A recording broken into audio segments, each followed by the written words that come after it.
What's good, YouTube? And I'm back with another video. By the title, you already know what type of video this is finna be. Before we get straight into this video, we give all praise and all glory to God first. Thank the man up above for another day. Just thank him for allowing the breath in your lungs to still be there, because it's people who didn't wake up this morning. And also, if you're new to the channel, my name is Maya. These are biblical talks. These are walks into my life that the Lord has allowed y'all to come in and see. So if you haven't already, go hit that notification bell on the subscribe button so you get notified when I post. So yeah, don't forget to like, comment, and subscribe. Go ahead and roll the intro. My life's a testimony. Oh, if I have anything at all,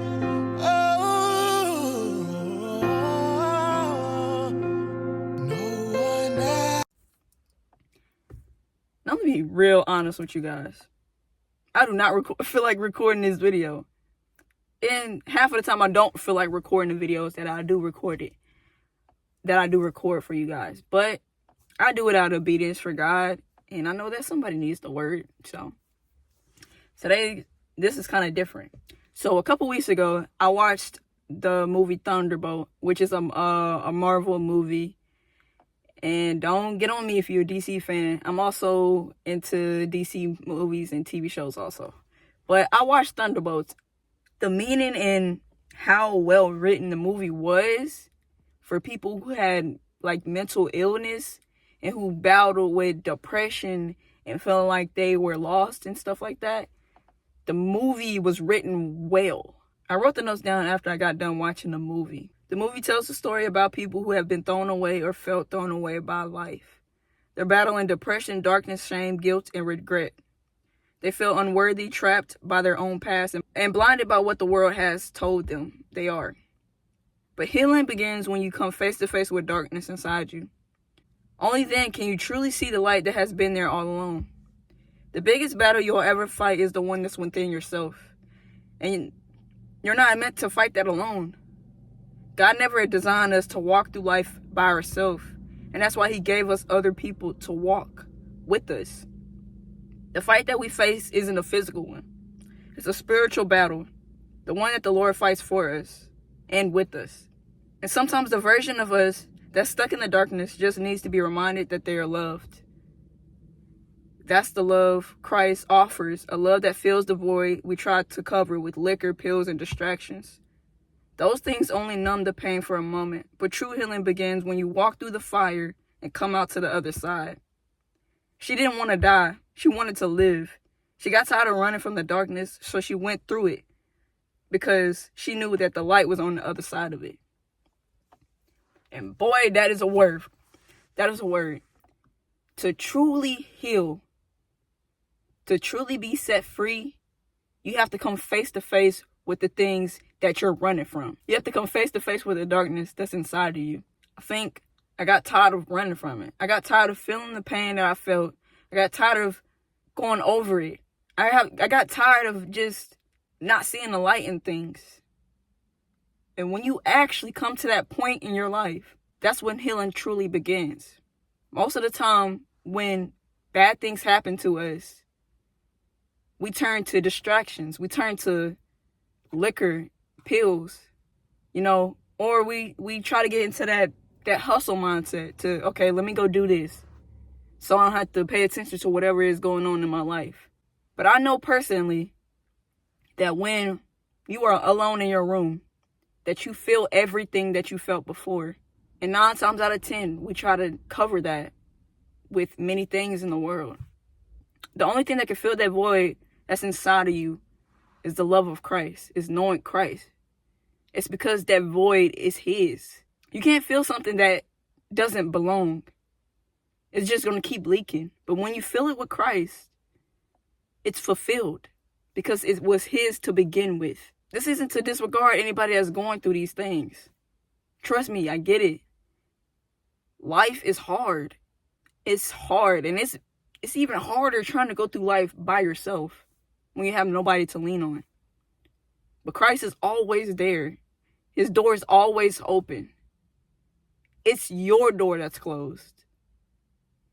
It's you not ready to open the door.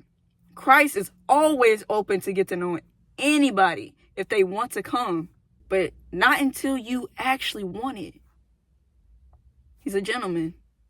If he knocks and you don't open the door, then he won't go in.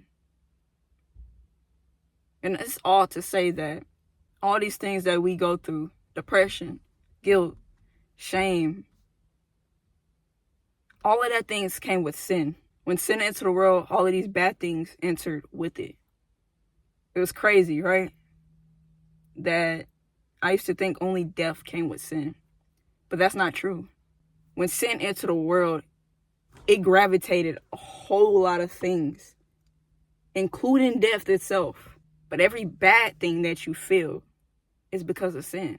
Pain is because of sin. But the Lord will use it for his good. The battle was already won. The light already won. But trust me, I know how it feels to want the light, but be in darkness. To battle with these things.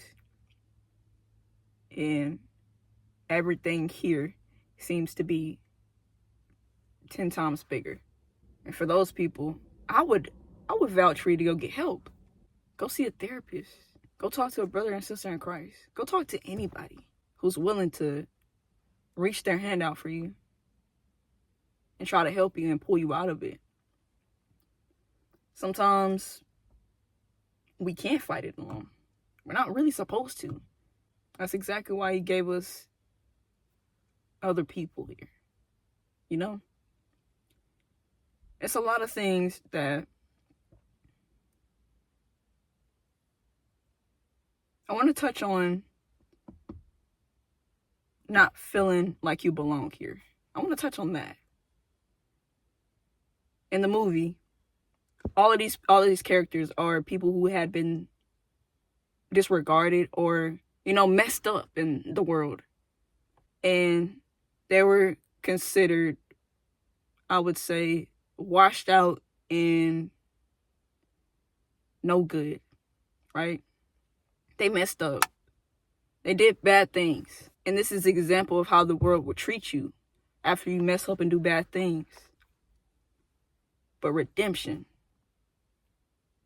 identity, once you say yes to Christ, all of that's washed away. He doesn't even see you like that, first of all. That's how the world sees you. But Christ doesn't see you like that. He loves you. And he knew what you were going to do beforehand. And he still loves you. You're not defined by the things that you've done in your past.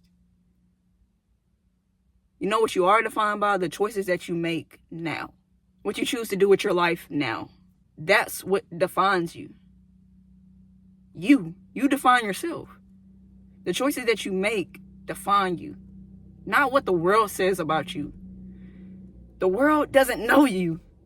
And even if they did think they know you and knew some things, if they grew up around you and have these things to say about you, who cares? Who cares? Christ already died on that cross for you. He died on that cross to save you. It's your choice. What you choose to do today is your choice.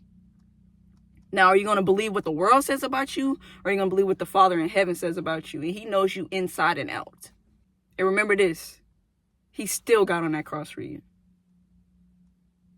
That should mean way more than what the world has to say about you. All these negative comments, and all these things that they have to say. Who cares? Wash that off your feet. And you keep walking.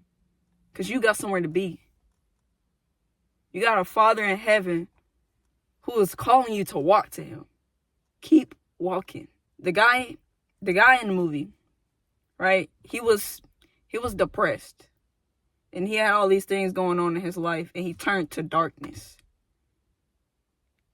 In order for him to get out of that darkness, he had to come face to face with himself. And not only did he come face to face with himself, but he didn't do it alone. And it was crazy is the battle that he was fighting against himself. He started to turn to the darkness that he was fighting because he was fighting against himself in the wrong way. And I'm gonna be honest with you, I didn't get it. I didn't get it at first. I'm like, okay, beat him up, and then you'll win. But then God reminds me, we don't fight against flesh and blood, first of all, and also that we don't fight as the world fights. We don't use these to hit. We use these to hold. We use these to heal the things that are within inside of us. So in order for him to win that battle, he had to hug his darkness. He had to hug him too. Because he was him. He knew exactly what he was going through. But in order for him to truly win that battle, he had to go hug himself. In the midst of him doing that, all these characters came in the movie and they started hugging him too. Once you stop condemning people for mistakes and all these things and look past their mistakes, you'll see that people are just a whole bunch of people who are hurting. Broken people. Hurt people. And the Lord is telling us to go out and spread love. Go out and show somebody some love. Because he knows exactly how all of us are feeling. But as a people, as his people, we're called to be that. We're called to be that light. That light that we hold up in the midst of somebody else's darkness. And sometimes that light looks like us just hugging somebody. Or sometimes it looks like us sitting with somebody in the midst of their pain and not saying anything at all because they just need your presence. Sometimes it's covering people in prayer. I mean, like either praying for them and touching and agreeing, or praying for them when you're not with them and still covering them in prayer. Showing up for them, checking in on them, making sure their mental is good. And then you probably asking yourself, well, what about me? What if they don't do that for me? Who cares? Who cares if they don't do it for you? Are you out there doing things in order for them to return back a favor for you? It's exactly why it says in the Bible that it's better for us to give to other people who can't give back to us. Because that shows more than it would show to us giving somebody that we know something. Because sometimes we have in our mind that they'll return the favor back. But when you give to the homeless and you give to the people that are in need, you get nothing in return. And don't expect nothing in return. Don't expect nothing in return from anybody when it comes to you doing things out of the kindness of your heart, the love of Christ. I love you guys. I hope this helps somebody. My prayer is that you go out and you spread some love. It's in the holiday season. People are going through a lot. You know, people are not only struggling, but it's just a lot going on. Go out and help somebody. I love you guys. Christ loves you more. I'll catch you next week. Peace. My life's a testimony.